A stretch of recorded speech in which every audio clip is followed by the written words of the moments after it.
The sound that shattered the evening's delicate harmony wasn't a dropped glass or a burst of laughter.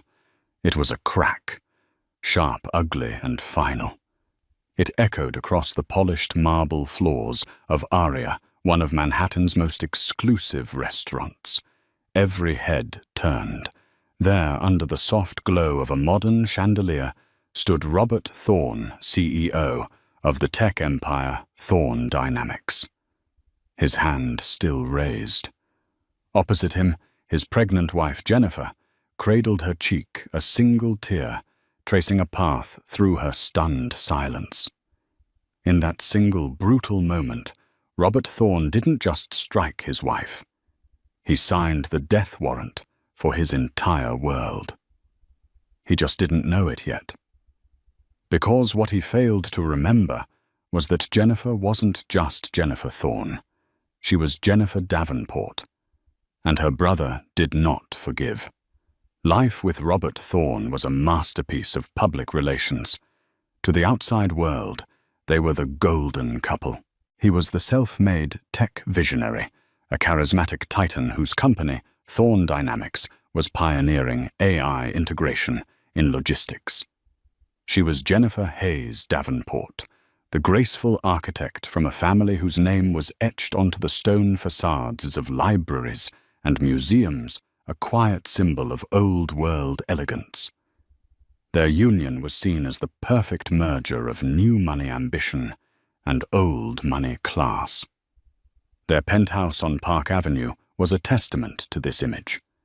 It was a sterile paradise of glass and steel with panoramic views of Central Park.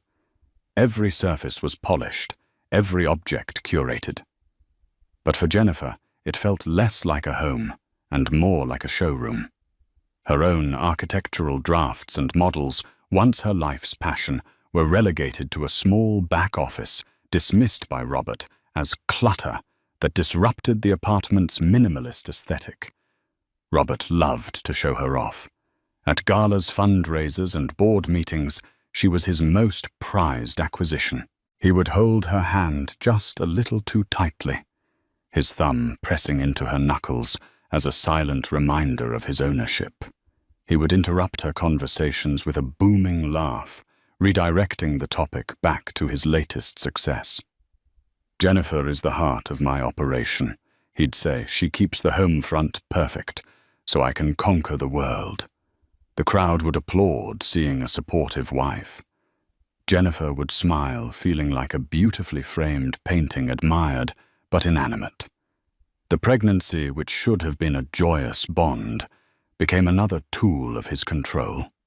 He dictated her diet, her social schedule, even the prenatal vitamins she took, all under the guise of caring for his son.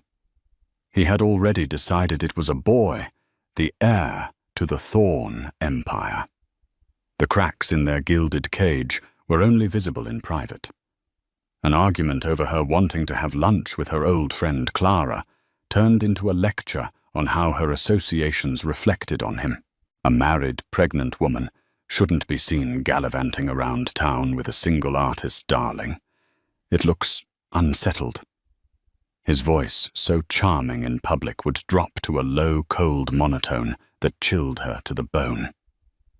One Tuesday evening, a month before the incident at Aria, the tension had reached a fever pitch.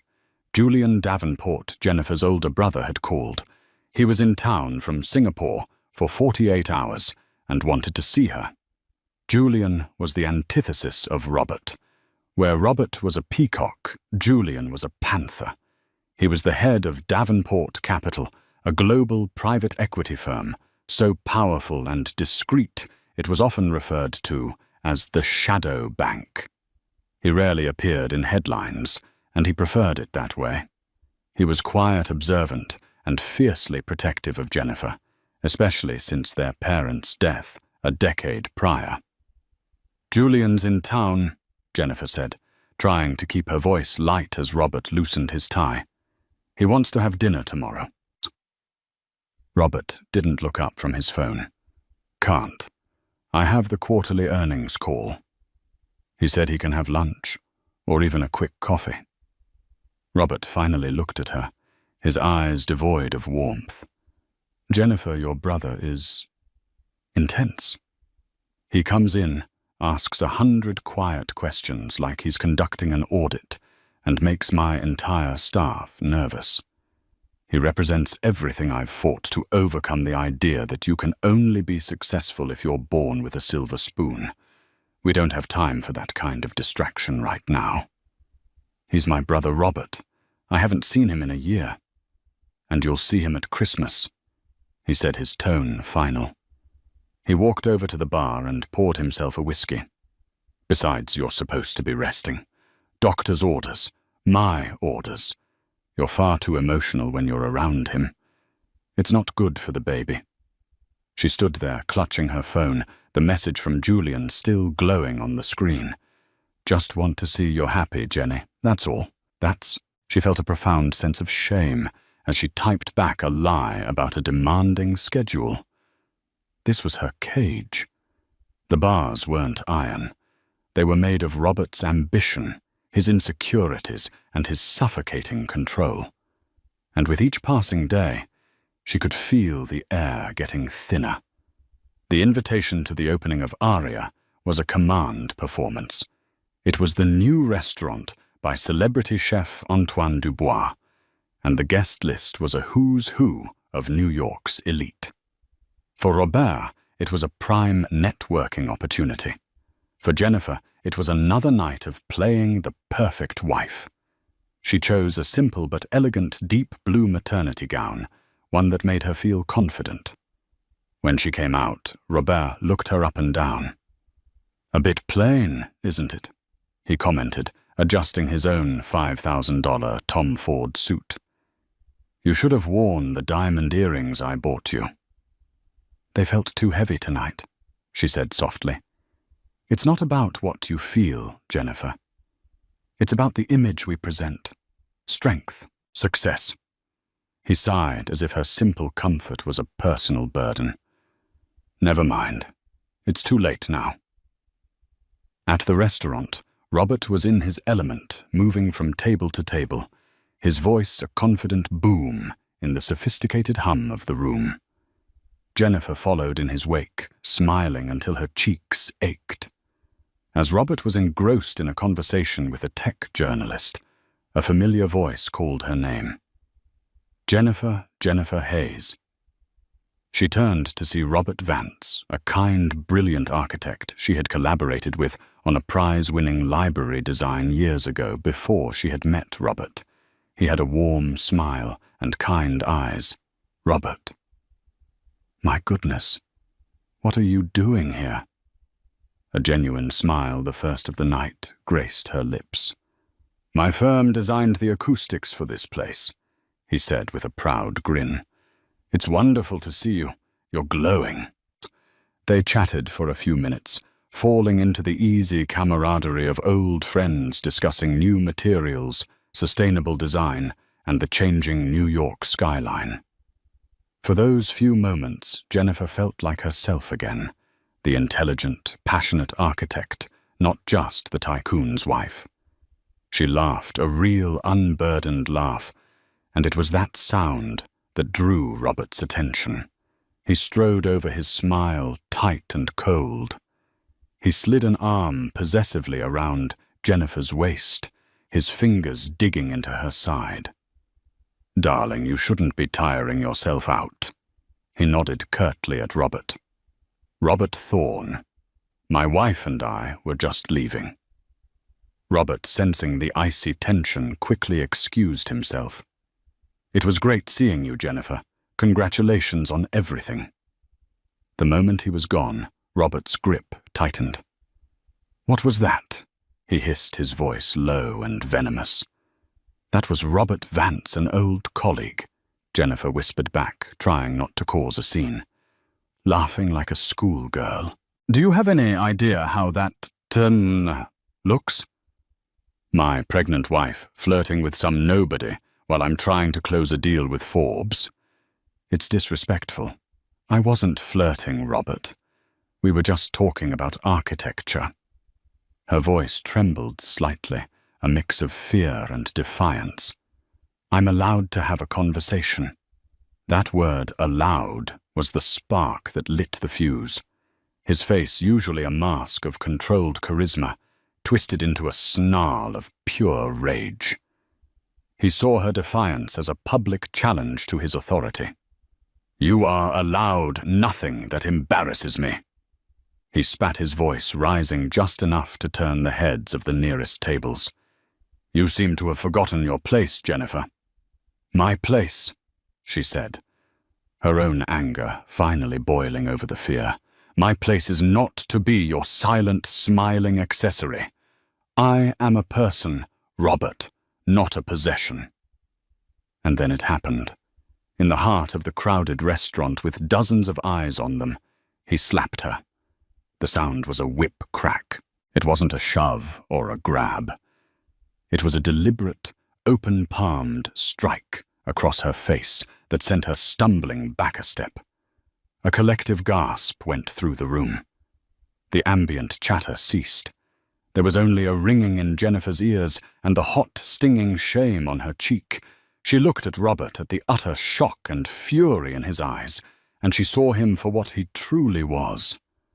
A weak, cruel man, terrified of losing control. Time seemed to slow down. She saw the flash of a phone camera from a corner table. She saw the horrified look on the face of the journalist Robert had been courting. She saw her entire life, this lie she had been living, shatter into a million irreparable pieces.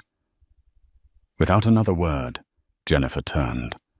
She walked away from him, her posture unnaturally straight, a queen abandoning a corrupt court. She didn't run.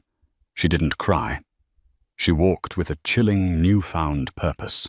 Past the stunned waiters, past the whispering patrons, she walked out of the restaurant and into the cool night air. She hailed the first taxi. She saw her hand trembling as she opened her clutch. She didn't call her friend Clara. She didn't call for a car service. There was only one person on earth whose help she needed now. She found his number and pressed the call button. He answered on the first ring, his voice calm and clear, despite the 12-hour time difference. "Julian," she whispered, and then a single heart-breaking sob escaped her lips. "Julian, I need you." The line was silent for a beat. Then his voice came back, stripped of all warmth, and forged into something cold, hard, and lethal. "Where are you, Jenny?" "I'm on my way." Julian Davenport's penthouse in Singapore was the physical embodiment of his mind, precise, minimalist, and commanding, an unparalleled view of the world. Floor-to-ceiling windows overlooked the glittering expanse of Marina Bay. But Julian wasn't looking at the view. He was staring at the encrypted video call on the large monitor in his study. The call had ended 10 minutes ago, but the image of Jennifer's bruised cheek was seared into his memory. He hadn't raged. He hadn't shouted. When his sister's call had come through, his first priority was her safety. Within minutes, his global security team was activated. A private jet was being fueled at a Teterboro airport hangar. A secure penthouse at the Mandarin Oriental in New York, registered to a shell corporation, was being prepared for her arrival. His most trusted operative in New York, a stoic ex-Mossad agent named Elias, was already en route to her location with instructions to retrieve her and ensure no one followed. Only now, with Jennifer safe and on her way to the secure location, did Julian allow the mask of calm to slip. But it wasn't replaced by fury. It was replaced by a stillness that was far more terrifying. He moved from his desk to the window, the city lights reflecting in his dark, unblinking eyes. Robert Thorne. He had never trusted him. He had seen the desperate hunger in the man's eyes, the over-eager charm that masked a deep-seated insecurity.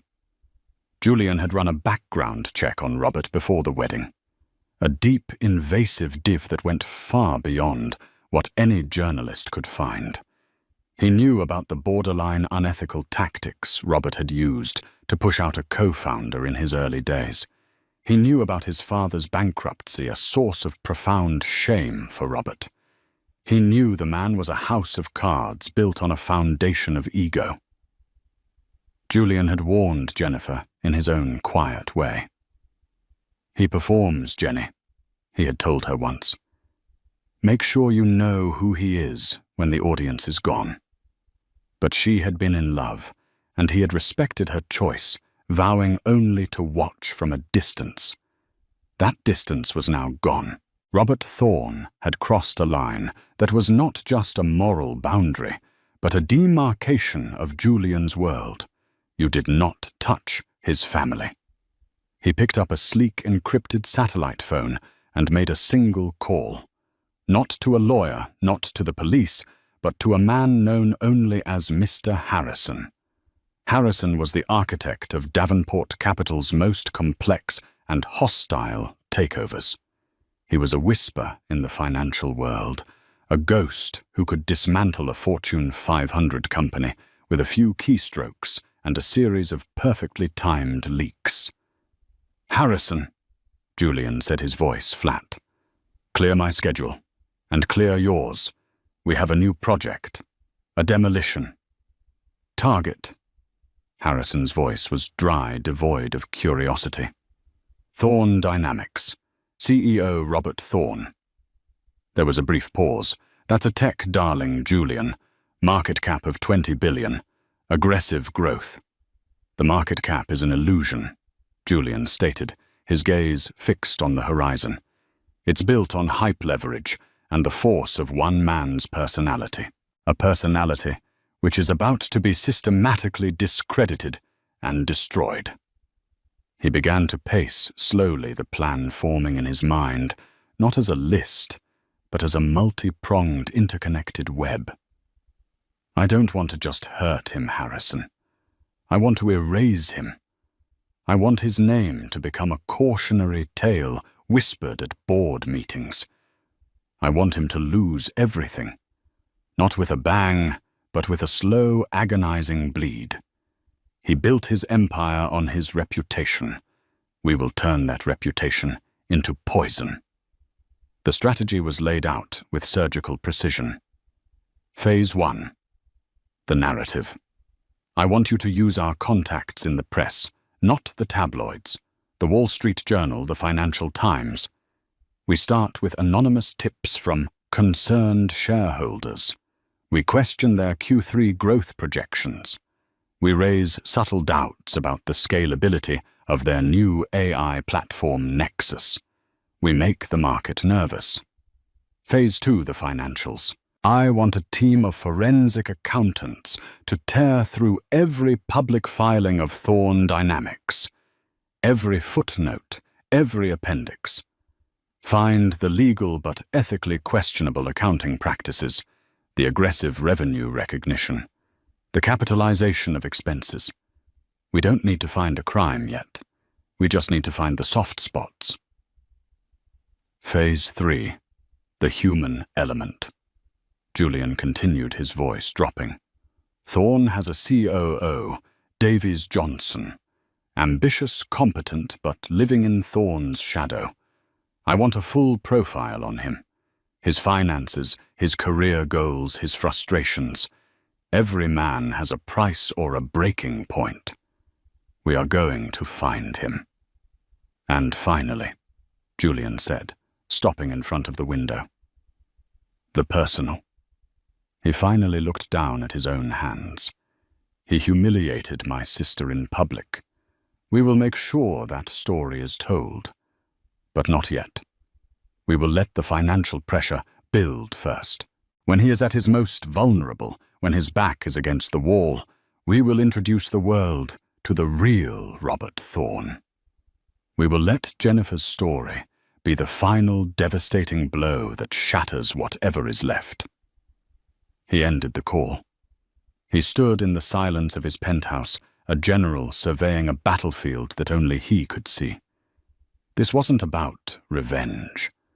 Revenge was messy emotional. This was about rebalancing the scales. It was about a quiet, methodical, and absolute annihilation. Robert Thorne had thrown a punch in a bar fight. Julian Davenport was about to deploy a navy. The giant was awake. 2 weeks after the incident at Aria, the world had seemingly forgotten. A few blurry phone pictures had surfaced on gossip sites captioned with speculation about a heated argument.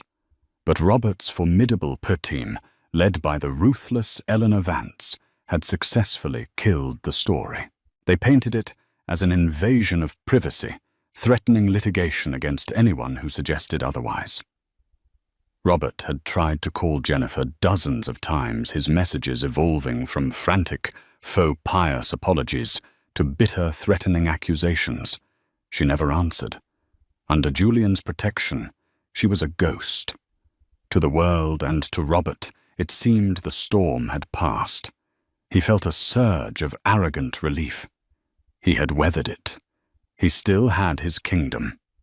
He was chairing a board meeting, boasting about the projected adoption rate for the Nexus platform, when his CFO's tablet chimed with a news alert. A headline from the Wall Street Journal. The CFO, a portly man named George, paled slightly as he read it. "Robert," he interrupted, "you need to see this." The article was titled "Thorne's Nexus, a House of Cards Investors Question Q4 Projections Amidst Scalability Concerns." It was a masterfully written piece of corporate assassination. It didn't make any direct accusations. Instead, it was filled with carefully phrased questions and quotes from unnamed industry analysts and former employees. It questioned whether Thorne Dynamics was promising more than its technology could deliver. It hinted at an over-reliance on a few key clients. It subtly suggested that the company's meteoric rise was perhaps more dazzle than substance. Robert read it, a cold fury rising in his chest. Who is this reporter? Find out who she spoke to. This is slander. But the damage was immediate. By the end of the day, Thorne Dynamics stock had dipped by 9%. Not a crash, but a significant tremor. Robert dismissed it publicly as market jitters fueled by baseless speculation. But privately, he was rattled. This was the first move in Julian's campaign. Mr. Harrison had leveraged a contact deep within the financial press, a veteran journalist named Sarah Jennings, who had a reputation for unearthing corporate rot. Harrison's team had fed her a breadcrumb trail, just enough verifiable data to make her curious. They pointed her toward public records showing that Thorne Dynamics' biggest client had an interlocking board member, a fact that was public, but buried. They gave her anonymous but credible testimony from a disgruntled engineer who had left the company months ago complaining about the pressure to overstate Nexus's capabilities. Jennings did the rest. Simultaneously, Julian initiated Phase 2. From a discreet office in Zurich, his forensic accounting team worked around the clock. They found what they were looking for, not in illegalities, but in aggressive accounting choices.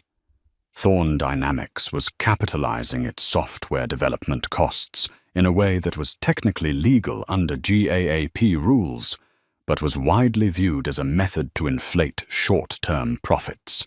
This information was leaked not to the press, but to a highly respected short seller, a hedge fund manager named Nicholas Croft, known for his devastatingly thorough research reports.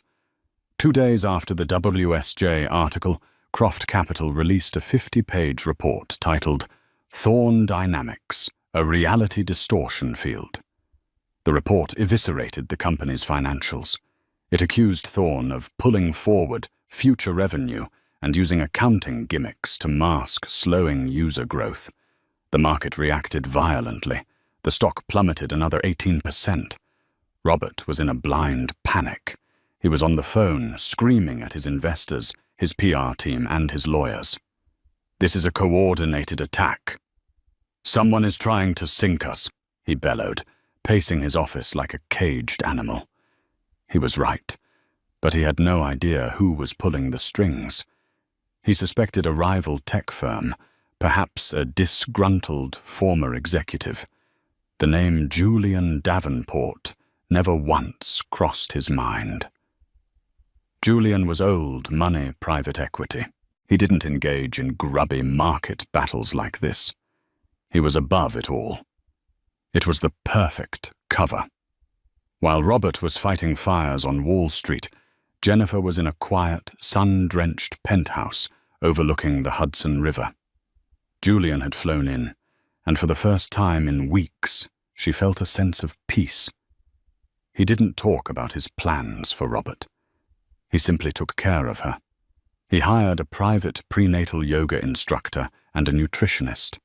He filled the apartment with books on architecture and brought her a state-of-the-art drafting table. "You should start designing again, Jenny," he said one afternoon, watching her sketch in a notepad. "Even if it's just for yourself. Don't let him take that from you, too." Slowly, she began to heal. The fear began to recede, replaced by a quiet, simmering anger and a resolve she didn't know she possessed. She started working on a design for a community library, pouring her pain and hope into the lines and angles on the page. One evening, she saw the news about Thorne Dynamics' stock troubles. She looked at Julian, who was reading a book across the room. "Is this you?" she asked softly. He looked up, his expression unreadable. "He hurt you," he said simply, as if that were the only explanation required. "This is just the consequence." Jennifer felt a complex wave of emotions. It wasn't glee. It was a good, grim sense of justice. She thought about the man who had dismissed her passion as clutter, who had tried to shrink her world until it fit into the palm of his hand. She nodded slowly. "Don't stop," she said, her voice steady and clear. And in that moment, she was no longer a victim. She was a survivor, and she was ready for the fight. The next month was a slow-motion nightmare for Robert Thorne. The Whisper campaign had become a roar. Every financial news channel seemed to have a panel of experts dissecting the Croft Capital report. The initial 27% drop in stock value was just the beginning. It continued to bleed day by day as investor confidence evaporated. A major contract with a European logistics conglomerate, which Robert had been counting on as his big Q4 win, was suddenly indefinitely postponed. The official reason was market volatility. But Robert knew the truth. No one wanted to board a sinking ship. He became a man possessed by paranoia. He saw conspiracies everywhere. He fired 2 senior executives for disloyalty when they questioned his increasingly erratic strategy. He ordered sweeps of his office for listening devices. The charismatic, confident CEO was gone, replaced by a haggard, wild-eyed tyrant. His primary target was his COO, Davies Johnson. Davies was the operational brain of Thorne Dynamics. While Robert was the face-charming investors and the press, Davies was the one who made the trains run on time. He was meticulous, pragmatic, and increasingly worried. He saw Robert's refusal to address the accounting allegations head-on as corporate suicide. "Robert, we need to release a statement, clarify our capitalization policy," Davies urged in a tense executive meeting. "We need to be transparent to stop the bleeding." "Transparent?" Robert sneered, his face pale with stress. "Transparency is a weakness. It's admitting they're right. We double down. We announce a new product. We project even higher growth. We show them we're not scared. Our projections are already seen as fantasy." Davies countered, his voice rising. "This will look delusional." "Are you questioning my leadership, Davies?" Robert shot back, his eyes narrowing. "Because I'm seeing a lot of doubt from you lately." I need warriors, not warriors. This was the moment Julian's team had been waiting for. Phase 3 was activated. Through a series of encrypted anonymous emails, Mr. Harrison's team began to feed information to Davies Johnson. The first email was simple. It contained a single attachment, a draft of a press release prepared by Robert's PR team. The draft outlined a corporate restructuring in which the company would blame operational inefficiencies for its current woes. The fall guy for these inefficiencies was implicitly and clearly the COO. The second email arrived 2 days later. It contained flight manifests and hotel bookings, showing that Robert had been secretly meeting with a prominent executive search firm, specifically interviewing candidates for a new chief operating officer. The final email was the most damning. It was a secretly recorded audio file from the early days of the company. On it, Robert could be heard talking to his then lawyer about how to structure the co-founder's exit package to minimize his equity stake using language that was callous and borderline fraudulent. The metadata was scrubbed, its origin untraceable, but the voice was unmistakably Robert's. The unspoken message was clear. This is what he does to people who are no longer useful to him. You are next. Davies Johnson felt the blood drain from his face. He had dedicated the last 8 years of his life to building Thorn Dynamics. He had worked 80-hour weeks, sacrificed time with his family, and poured every ounce of his talent into the company, all while Robert took the credit. He had believed in the vision, but now he saw the truth. He was just another disposable cog in the machine of Robert's ego. The loyalty he felt evaporated, replaced by the cold, hard instinct of self-preservation. Meanwhile, Robert was unraveling. The pressure was immense. He wasn't sleeping. He was drinking heavily. He called a company-wide all-hands meeting, hoping to rally his employees with a charismatic speech. But the man who stood before them was not the visionary leader they once admired. He was gaunt, defensive, and angry. He blamed short sellers, jealous rivals, and a vindictive media for their problems. He promised a glorious comeback, but his words rang hollow. The employees looked at each other with fear and uncertainty. The magic was gone. That night alone in his cavernous penthouse, Robert smashed a $10,000 bottle of scotch against the wall. The empire he had built with his bare hands was crumbling around him, and he didn't know why. He felt utterly alone, hunted by an enemy he couldn't see. He tried to call Jennifer again for the 100th time, but this time the number was disconnected. The last link was severed. The walls were closing in, and in the terrifying silence of his self-made prison, he finally began to understand that he was not the hunter. He was the prey. The emergency board meeting was called by Davies Johnson and 2 other senior board members. The air in the 50th floor boardroom was thick with tension. Robert sat at the head of the table, his face a mask of defiant fury. He thought this was a challenge to his authority, a mutiny he could crush with threats and bravado. "I understand some of you are nervous," he began, his voice strained. "But let me be clear. This is a temporary setback. I will not let these baseless attacks destroy the company I built." Davies Johnson let him finish. Then he calmly placed a tablet in the center of the polished mahogany table. "Robert, this isn't about the media attacks. This is about your leadership." He swiped the screen, bringing up the internal documents he, with the anonymous help, had compiled. He presented evidence of Robert's plan to make him the scapegoat. He showed them the travel records detailing Robert's secret search for his replacement, and then he played the audio file. The scratchy recording of a younger Robert Thorne, callously plotting to screw over his co-founder, filled the silent room.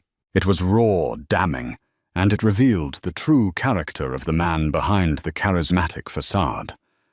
The board members, men and women who valued stability and fiduciary duty above all else, listened with hardening expressions. The person on that tape was not a leader. He was a liability. "The market has lost faith in you, Robert," Davies said, his voice steady. "The employees have lost faith in you, and frankly so have I. Your erratic behavior is now the single greatest threat to this company's survival. Therefore, we are filing a motion for your immediate removal as CEO and chairman of the board, pending an internal investigation into the financial practices brought to light by the Croft report." Robert was stunned into silence. He looked around the table from face to face, searching for an ally. He found only cold, calculating eyes staring back at him. These were the people who had praised him at galas, who had clapped him on the back for his genius. Now they looked at him like he was a disease to be cured. His kingdom had turned on him. Betrayal sharp and absolute pierced through his arrogance. But Julian's plan was not complete. The corporate execution was only one blade of the scissors. The other was about to close. That very afternoon, a story broke, not in the financial press, but in a high-profile, respected publication like the New Yorker. It was a long-form article, beautifully written and devastatingly effective. The author was a renowned feminist journalist, known for her sensitive and powerful profiles of women. The title was simple, The Architect. The article was about Jennifer.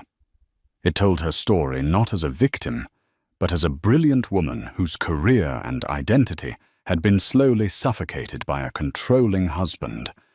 It detailed her early successes in architecture, her passion for sustainable community spaces. It painted a vivid picture of her life inside the gilded cage, and then with quiet, factual precision, it described the night at Aria. The story was corroborated by 3 eyewitnesses, including the Forbes journalist Robert had been so eager to impress. A grainy but clear photo, the one taken on a cell phone that night, was published alongside the article. It showed Robert, his face contorted in rage, his hand raised. It showed Jennifer, her expression a mixture of shock and pain. The story was the final, fatal blow. It gave a human face to the corporate scandal. Robert wasn't just an arrogant CEO who played fast and loose with the numbers. He was a bully, an abuser. The narrative was now complete.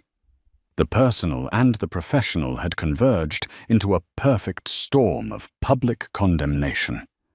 The hashtag, Justice for Jennifer, began trending worldwide. Women's advocacy groups issued statements. The polished image Robert had spent a lifetime and millions of dollars constructing was shattered in a single afternoon. He was no longer just a failed CEO. He was a monster. When he was finally escorted out of the Thorn Dynamics building by security, a box of his personal items in his hands, he was met by a swarm of reporters. The questions weren't about stock prices or accounting practices. "Mr. Thorn, do you have a comment on the abuse allegations?" "Robert, why did you hit your pregnant wife?" He stared into the blinding flash of the cameras, his empire gone, his name a synonym for disgrace. And in that moment of absolute ruin, he finally understood. This wasn't bad luck. This wasn't a market downturn. This was an execution. And he knew with a certainty that chilled him to his soul who had signed the order. The fall of Robert Thorn was swift and total. The board appointed Davies Johnson as interim CEO, who immediately initiated a full, transparent audit, cooperating with the now inevitable SEC investigation. The stock, after one final catastrophic plunge, was delisted. Thorn Dynamics, was dismantled, its valuable patents and assets sold off for pennies on the dollar to competitors. The empire was officially erased. Robert was left with nothing but legal bills and public scorn. The friends who had once clamored for his attention now crossed the street to avoid him. He was a pariah. His divorce from Jennifer was finalized quickly and quietly. He lost the penthouse, the cars, the entire apparatus of his former life. The last anyone heard, he was living in a small rented apartment in a different state, a ghost of the man he once was. But this story was never truly about his fall. It was about Jennifer's rise. She did not celebrate Robert's demise. She watched the news with a distant, detached sadness, not for him, but for the years she had lost. Her victory was not in his ruin, but in her own reclamation. 2 months later, Jennifer gave birth to a healthy baby girl, whom she named Hope. Holding her daughter for the first time, she felt a profound sense of peace. The future was no longer a terrifying void, but a blank canvas. Julian was there, of course. He wasn't a gloating victor, just a quiet, supportive presence. He looked at his niece, a tiny, perfect thing, wrapped in a soft blanket, and a rare, genuine smile touched his lips. His world was in balance again. Jennifer's passion for architecture had been fully reawakened. The community library she had designed while in seclusion had won a prestigious design competition. The project was funded by an anonymous benefactor, a grant from a philanthropic foundation quietly controlled by the Davenport Capital Group. A year later, construction began. Jennifer stood on the site, her daughter babbling happily in a stroller beside her. She was no longer Jennifer Thorne, the tycoon's wife. She was Jennifer Davenport, architect mother survivor. She was a woman who had been trapped in a cage of glass and steel and had found the strength to break free. The library was her masterpiece. It was a structure of light and open space with warm wood and walls of glass that looked out onto a public garden. It was designed to be a sanctuary, a place of quiet strength and endless possibility. It was in every way a reflection of its creator. At the dedication ceremony, Jennifer stood at the podium, looking out at the crowd. Julian was in the front row, holding Hope, who was clapping her hands. Jennifer didn't speak of her past. She spoke of the future, of the power of community, and of the importance of building spaces where people could feel safe and inspired. Her life was not a fairy tale. The scars of her time with Robert would always be a part of her. But they were no longer open wounds. They were reminders of her own resilience. She had faced the worst of one man's ego, and had emerged not broken, but stronger, more compassionate, and more dedicated to her craft than ever before. She had lost a prison and gained a universe, and in the quiet hum of her new life, surrounded by love, purpose, and the beautiful library she had built, she was finally, truly free. The grand opening of the Davenport Community Library was a perfect autumn afternoon.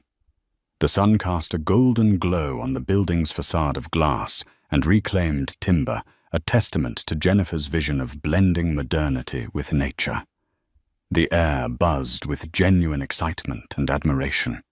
City officials, patrons of the arts, and families from the neighborhood all gathered on the manicured lawn.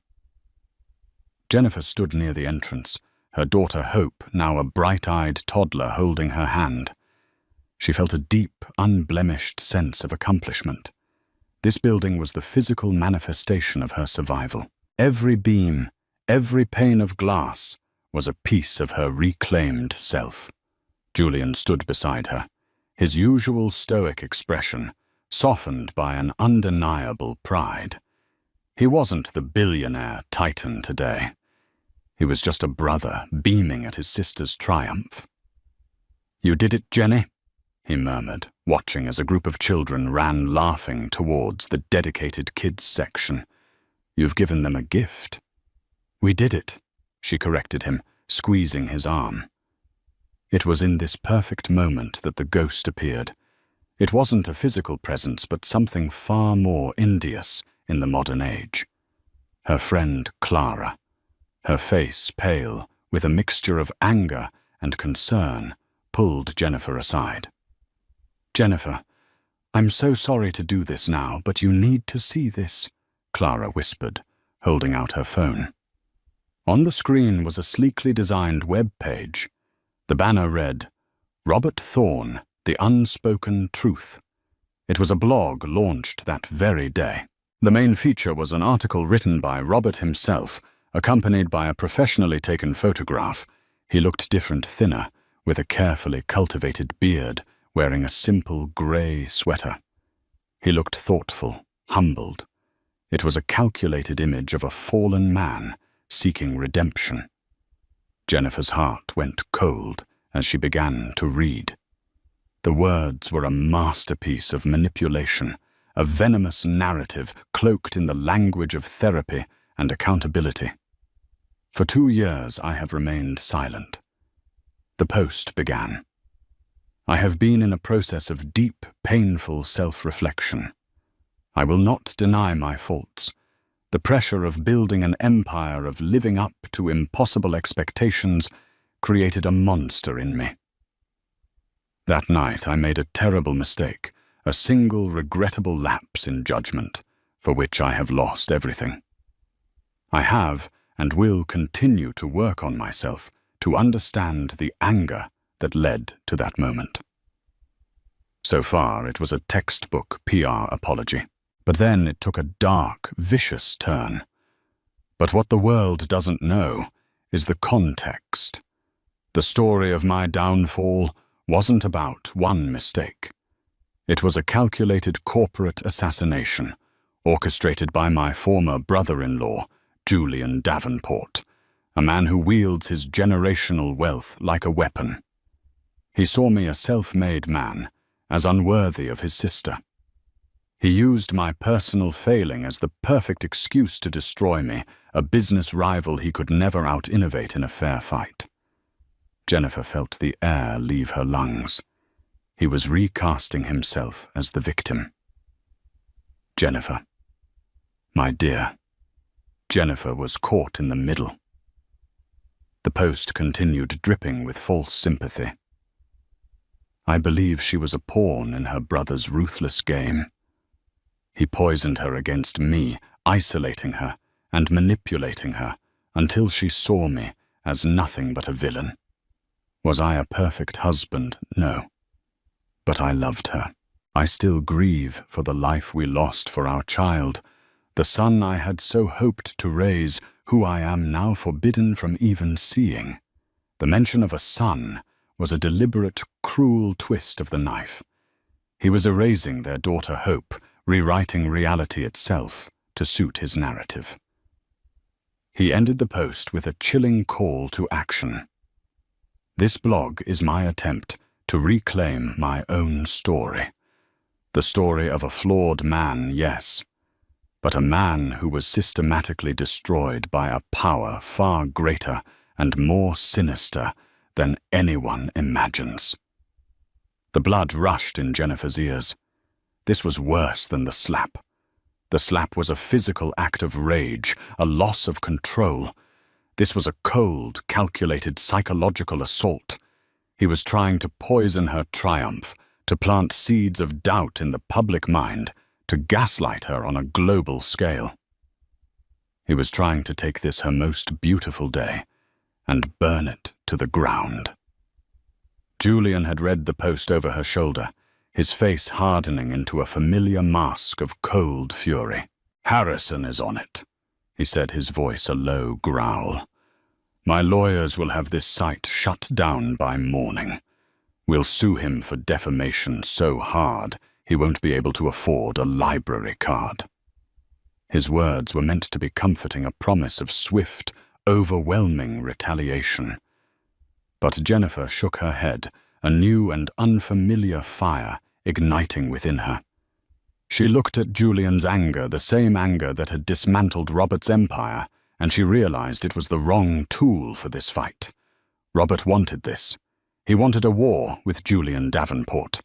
It would validate his entire story of being the little guy crushed by a titan. It would make him a martyr. "No," she said, her voice shaking but firm. She looked from her beautiful finished library back to the poison on the phone screen. One was a monument to creation, the other a testament to destruction. "No, Julian," she repeated more strongly this time. She handed the phone back to Clara and met her brother's gaze. "You can't fight a ghost with a sledgehammer. He isn't a CEO anymore. He's just a narrative, a story. And if I let you fight him, it proves his point." She took a deep breath, the scent of new books and fresh paint from her library grounding her. "You saved me then. I will be forever grateful for that. But this time, this one is mine." For a week, Jennifer felt the weight of Robert's digital ghost. The blog post was shared thousands of times. Comment sections were filled with debate. While many saw through the manipulation, a vocal minority latched onto his narrative, defending him as a victim of cancel culture and the uber-rich elite. For the first time since leaving him, Jennifer felt a flicker of the old fear. The feeling of her reality being questioned, of her truth being twisted. Julian was a caged tiger, his entire being wired to act, to protect, to eliminate the threat. His team had prepared a multi-pronged legal and PR assault plan. "We can bury him in depositions for the next decade, Jenny," he insisted. "And we'd be wrestling with a pig in the mud." She replied, her voice calm. "We'd both get dirty, and the pig would like it. That's his arena, Julian. Lies, insinuations, drama. It's not mine." Her arena, she realized, was what she was sitting in right now. Her architectural firm's office, which was thriving with new commissions. Her arena was the library, which was already becoming a beloved community hub. Robert was trying to drag her into a fight about the past. She had to refuse the invitation and pull the world forward into her present. 2 weeks after the blog post appeared, Jennifer agreed to a single exclusive television interview. She chose Sarah Jennings, the same meticulous journalist who had helped expose the truth about Robert. The interview was not to be held in a sterile TV studio, but in the main reading room of the Davenport Community Library. The setting was a character in itself. Sunlight streamed through the high windows, illuminating the faces of people of all ages, reading, studying, and connecting. It was a backdrop of peace, purpose, and construction. Sarah Jennings was direct but respectful. After discussing the library and Jennifer's recent projects, she broached the topic. "Jennifer, your ex-husband, has recently made some serious allegations, painting himself as a victim of a corporate conspiracy. What is your response?" Jennifer looked directly into the camera. Her expression not one of anger or victimhood, but of serene, unshakable confidence. "Mr. Thorne is entitled to his own narrative." She began, her voice even and clear. "He is free to write any story he wishes about the past. But I have found that spending one's energy trying to rewrite history is a deeply unproductive exercise. Words can be twisted. The truth, however, is not just a story. The truth is what you build." She gestured gracefully to the library around them. "He says his world was torn down. At the same time, I chose to build this. A place for children to discover their first favorite book. A place for seniors to connect with their community. A place for someone to learn a new skill that could change their life." She leaned forward slightly, her gaze magnetic. "This is my response. Not words of denial, but actions of creation. So to answer your question about his story, I'm simply not interested in it. I am far more interested in the stories being written right here, every single day. Then came the checkmate. And to that end, she continued, I am proud to announce the launch of the Phoenix Foundation. Funded entirely by the profits from my firm, Phoenix will provide grants and professional mentorship to women who are restarting their careers after leaving abusive environments. We will help them get the licenses, the equipment, and the support they need to become architects, designers, artists, and entrepreneurs. We will help them build their own new worlds. It was a masterful stroke. She hadn't engaged in his petty drama. She hadn't refuted a single lie. She had simply risen above it, making his narrative of personal grievance seem small, selfish, and utterly irrelevant in the face of her forward-looking, constructive philanthropy. The interview was a sensation. It reframed the entire conversation. The public saw the stark contrast, a man consumed with rewriting his past versus a woman dedicated to building a better future for others. Robert's blog lost all traction, becoming a sad, lonely corner of the internet, a digital monument to his own bitterness. He had tried to haunt her feast, but she had responded by building a bigger table and inviting everyone else to join. Months later, Jennifer was pushing Hope on a swing in a park near their home. Julian was there throwing a soft ball for his niece to chase. The tense protective energy that once radiated from him was gone, replaced by a relaxed, easy affection. The first Phoenix grant was awarded today, he said, sitting on the bench next to her, to a young graphic designer from Chicago. She said her dream was to be her own boss. Jennifer smiled, a genuine, untroubled smile. That's wonderful. You handled him, Jenny. Better than I ever could have, Julian admitted. I know how to tear things down. You know how to build things up. She watched her daughter squealing with delight as the swing went higher and higher.